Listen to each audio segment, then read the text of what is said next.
Hello guys, good afternoon. I am Sonam Vaish from study with SK. तो जैसे मैंने आपको बताया था, मैं कुछ बेसिक कंसेप्ट डालूंगी केमिस्ट्री के, जो कि हमारे लिए बहुत इंपॉर्टेंट है। छोटे कंसेप्ट हैं बट इम्पोर्टेंट बहुत होते हैं। तो मैं आपको वो कंसेप्ट बताती हूँ।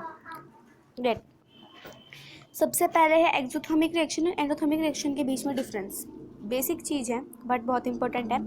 एक्सोथर्मिक रिएक्शंस वैसे तो लैंग्वेज मैंने इजी बना रखी है, पढ़ के समझ आ जाएगा, फिर भी आपको बता देती हूँ। This are those reactions which are accompanied by the evolution of heat.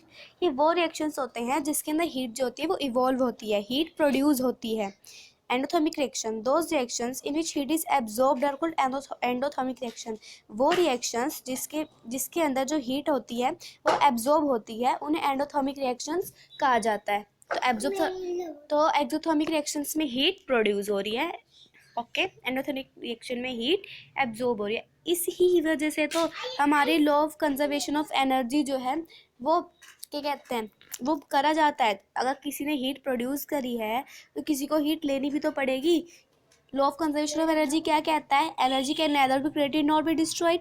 Heat जो है वो भी एक एनर्जी ही है ना, है तो एनर्जी ही। तो अब अगर हम एनर्जी प्रोड्यूस कर रहे हैं तो कोई तो ऐसा होना चाहिए जो एनर्जी एब्जॉर्ब भी करे। तो इसके अंदर रिएक्शन, एक रिएक्शन ने अगर एनर्जी प्रोड्यूस करी है, एक रिएक्शन ने अगर एनर्जी प्रोड्यूस करी है तो दूसरी रिएक्शन जो है वो एनर्जी, तो जो दूसरी रिएक्शन है वो एनर्जी एब्जॉर्ब भी करेगी, ठीक है। तो एक्सोथर्मिक रिएक्शंस होती हैं जो कि हीट प्रोड्यूस करती है, एंडोथर्मिक रिएक्शन होती है जो कि हीट एब्जॉर्ब करती है। तो इसके एग्जांपल है CO। एक्सोथर्मिक रिएक्शन क्या है? CO give CO2 plus heat, तो ये एक ये रिएक्शन है।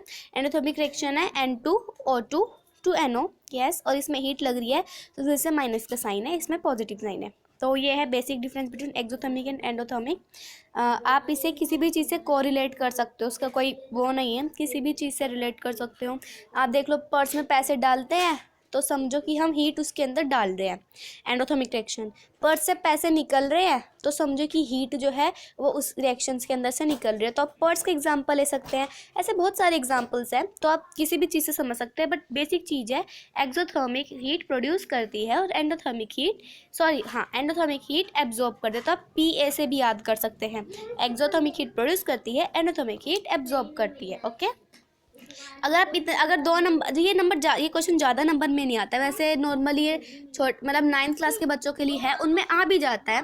बट बड़ी बड़ी क्लासेस में ये क्वेश्चन आपको कभी नहीं आएगा, वो आपसे कभी टीचर नहीं पूछेगा कि what is exothermic and endothermic reaction. By chance हो सकता है कि कुछ स्कूल्स वाले पूछ लें, तो आप ये अगर ज़्यादा से ज़्यादा 2 नंबर में पूछा जाएगा, ये ज़्यादा नंबरों का नहीं होएगा।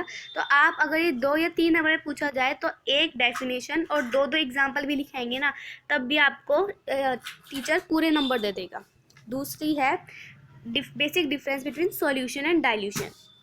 इंपॉर्टेंट कंसेप्ट है, वैसे तो सही है, मतलब इजी है, फिर भी आपको बता देती हूँ। क्या कहते हैं? सॉल्यूशन का मतलब होता है सॉल्यूट प्लस सॉल्वेंट। देखो, जैसे एक सोल्ट है और मान लो ये हमारे पास सोल्ट है S, ठीक है। अगर हम उसमें वाटर मिला दें तो वो मिलके बन जाएगा। देखो, एक रिएक्शंस की बात हो रही है, तो जैसे हमने सोल्ट है, वाटर मिला है, उसने एक R सब्सटेंस बना दी है जो कि है सॉल्यूशन सोल्ट का और वाटर का। I am correct. देखो, S जो है वो सोल्यूट हो गया,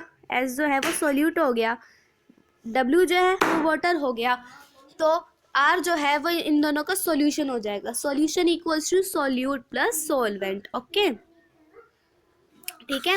तो इसका एग्जाम्पल है सोल्ट प्लस वाटर। सोल्ट के अंदर अगर हम पानी के अंदर अगर हम सोल्ट घोल देंगे तो वो मिलके एक सॉल्यूशन बना देगा, उसे हम solute plus solvent equals to solution, उसे सॉल्यूशन कहा जाता है। इसका एग्जांपल है सोल्ट प्लस वाटर।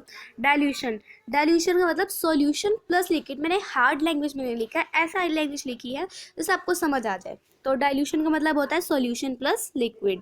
सॉल्यूशन जो है, अब आप यही एग्जांपल ले लो, अगर हम एक सोल्ट प्लस वाटर में लिक्विड डाल दें तो क्या वो और वो पानी ज़्यादा नहीं हो जाएगा उसके अंदर?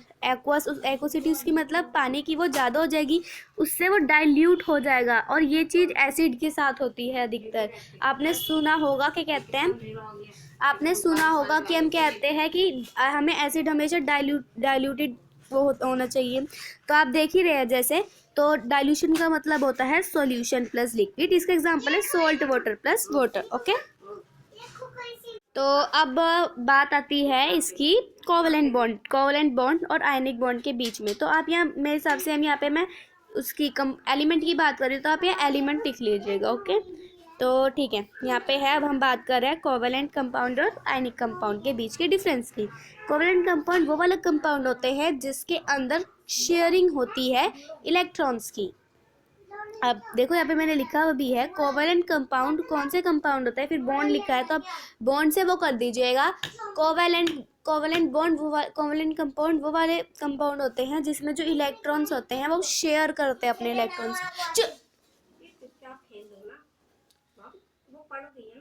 हाँ, तो गाइज अब मैं क्या कहती, सॉरी फॉर डिस्टर्बेंस, बट बताती हूँ मैं आपको। कोवलेंट बॉन्ड के अंदर शेयरिंग ऑफ इलेक्ट्रॉन्स होता है और आयनिक बॉन्ड के अंदर ट्रांसफर ऑफ इलेक्ट्रॉन्स होते हैं।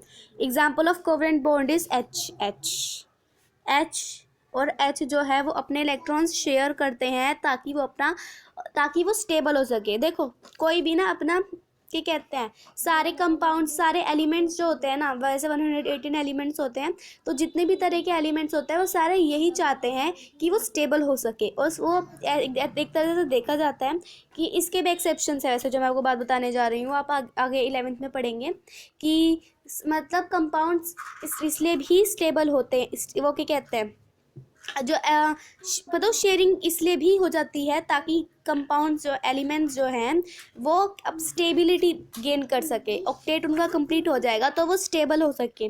बट ये भी खैर एक एक्सेप्शन है, अब वो 11th में जाके देखेंगे आगे। तो अगर 11th वाले बच्चे देख रहे हैं तो उसे पता होगा इस चीज़ के बारे में। अगर 9th के बच्चे देख रहे हैं, 9th 10th के, तो उन्हें आप चिंता ना करिए, अगर आप साइंस स्ट्रीम लेंगे तो आप 11 में जाके देखेंगे। ओके, फिर है आयनिक बॉन्ड होता है जिसके अंदर ट्रांसफर ऑफ इलेक्ट्रॉन्स होते हैं। एग्जाम्पल है NaCl और ना देखो, जब ट्रांसफर ऑफ इलेक्ट्रॉन होते हैं, जो एलिमेंट अपना इलेक्ट्रॉन देता है उसके ऊपर आ जाता है पॉजिटिव चार्ज, और जो एलिमेंट एक इलेक्ट्रॉन लेता है उसके ऊपर आ जाता है नेगेटिव चार्ज। देखो जैसे आपको दिख रहा है, इसमें जो सोडियम है यानी Na जो है, उसने एक इलेक्ट्रॉन क्लोरीन को दिया, इसलिए Na के ऊपर पॉजिटिव चार्ज आ गया, क्लोरीन के ऊपर नेगेटिव चार्ज आ गया। ऐसे इसमें Mg है, Mg ने 2 इलेक्ट्रॉन दिए तो उसके ऊपर 2 पॉजिटिव चार्ज आ गया, और ऑक्सीजन के ऊपर 2 नेगेटिव चार्ज आ गया। आप ये बताओ, पॉजिटिव नेगेटिव को ऐसे भी देख सकते हैं, जो समझ लीजिए जो बंदा अपना इलेक्ट्रॉन दे रहा है वो दूसरे की भलाई के लिए दे रहा है, बेशक उसका भी फायदा होता है, वो स्टेबल हो जाता है, वो दूसरे की भलाई के दे रहा है उसे इलेक्ट्रॉन, इसलिए वो अच्छा, उस पर पॉजिटिव साइन आ गया। ऐसे आप सोच सकते हैं, ये बिल्कुल वैसा एकदम वो नहीं है, बाकी सोच सकते हैं, ऐसे आपको याद रहेगा। मैंने भी जब मैं छोटी थी ऐसे ही याद किया था, जो अपना इलेक्ट्रॉन दे रहा है वो दूसरे की भलाई के लिए दे रहा है, इसलिए उसके ऊपर पॉजिटिव चार्ज आ गया है। और जो दूसरा वाला एलिमेंट है वो एक इलेक्ट्रॉन ले रहा है और उसमें उसकी भलाई है, वो दूसरे की भलाई देख ही नहीं रहा, इसलिए उसके ऊपर नेगेटिव चार्ज आ गया। ऐसे याद कर सकते हैं। एंड क्या कहते हैं, फिर है any compound can never be complete any compound और कंप्लीटली कोवलेंट कंपाउंड। हाँ, ये बात सच है, कोई भी कंपाउंड, कोई भी एलिमेंट, कोई भी कंपाउंड कभी भी ना ही पूरा आयनिक होएगा और ना ही पूरा कोवलेंट होएगा। इसके पीछे भी रीज़न होता है। खैर 11th वाला स्टूडेंट देख रहा है तो वो आगे जाके पढ़ेगा, अगर उसने नहीं देखी है तो। अगर नहीं देखा तो क्या कहते हैं, आप देखिएगा, अगर आप चाहेंगे तो मैं उस पर भी बनाऊंगी कि ऐसा मैंने क्यों कहा है कि जो कंपाउंड है वो कभी भी कम्प्लीटली आयनिक और कम्प्लीटली कोवलेंट क्यों नहीं होता है। तो thank you guys for watching our video. तो प्लीज़ हमारे चैनल को सब्सक्राइब करें, वीडियो को लाइक करें, शेयर करें। अगर आपको कोई भी इंक्वायरी है, कोई भी आपको इन्फॉर्मेशन चाहिए तो प्लीज़ आप कमेंट भी करें। Thank you so much guys, have a nice day.